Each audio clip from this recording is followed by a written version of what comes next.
representing Russia, Alexandra, Stepanova, Iván, Bukин. So a head-to-head showdown now, the two top teams from Russia. And what a statement this would be if Alexandra Stepanova and Iván Bukин could overtake Sinitsina and Galyamov, the reigning world champs. All that separates them, Sinitsina and Katsalapov, about 1.5 points separating the two top teams.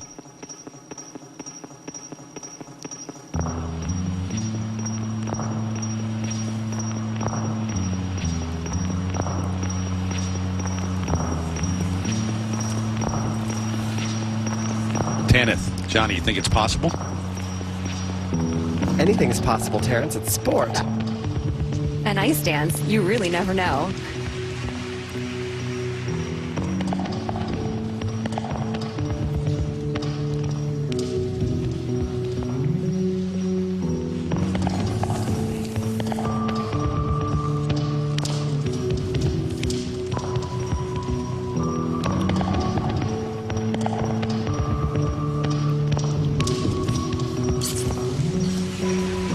Incredibly difficult entrance into this twizzle sequence.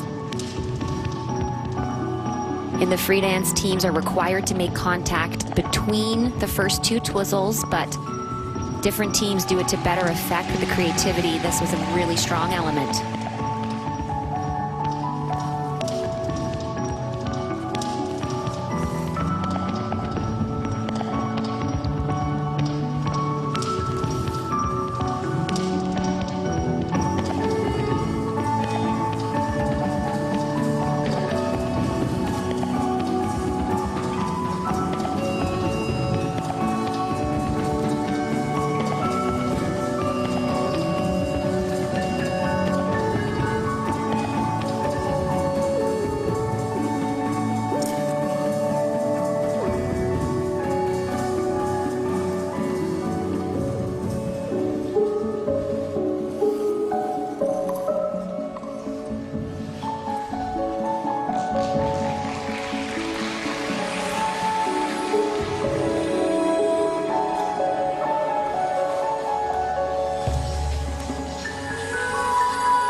So many unique shapes and unique moments through their free dance.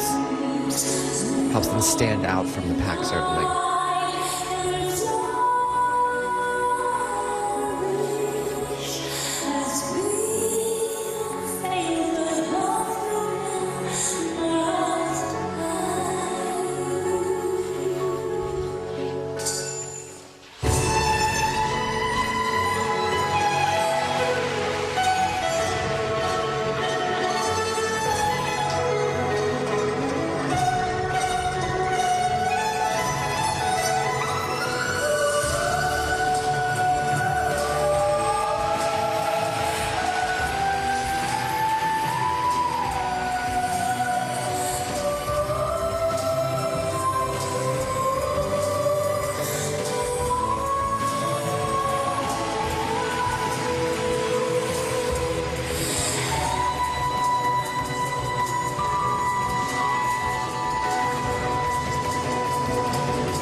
That performance, in fact, both their performances at these European Championships was so secure. That's the first word that comes to mind.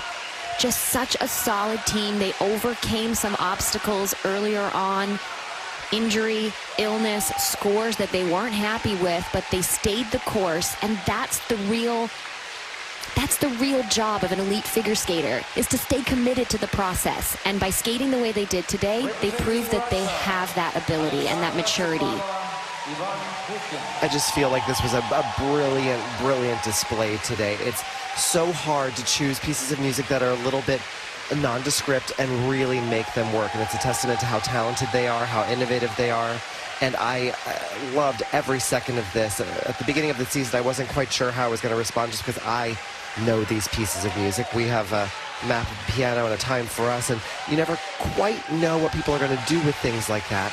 And I just have loved watching this grow and watching this build. And, you know, with this performance, in my opinion, they've really thrown themselves back into that conversation for the Olympic Games. I mean, Tanith and Katsalapov are the Russian team that everyone thinks, you know, reigning world champions, they'll probably be the ones on the podium. But, you know, this could make things interesting for the Americans that are fighting with Tanith and Katsalapov.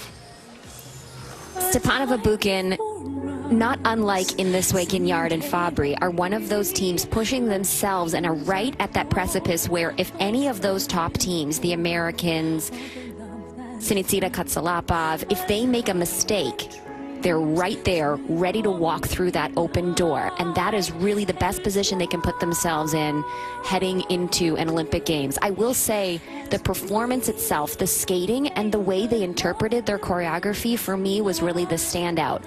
But like you, Johnny, I wasn't really sure what to make of the program at the beginning of the season, and part of me, just my 2 cents, still wishes that they had just gone classical Romeo and Juliet, brought the modernity with their innovation, with some of those arm movements that we saw here and there that were less classical, but just used the classical piece of music, just break my heart and show me a new interpretation from your movement. But again, that's the thing about ice dance. It's subjective in terms of how you interpret the art of it. And for these two, they've always felt more comfortable pushing boundaries, trying to do something new, not reinvent something someone else has already done. 3 bronze medals and a silver medal at the European Championship, and now they're trying to break through and win the gold for the first time. They would need 121.53 to take the lead. Yeah, 126.75. So firmly into first place. Best free dance so far, and overall, Alexandra Stepanova and Iván Bukин into first place. They lead with 1 team remaining. You watched that program. Can you imagine that as an Olympic gold medal or at least on the podium?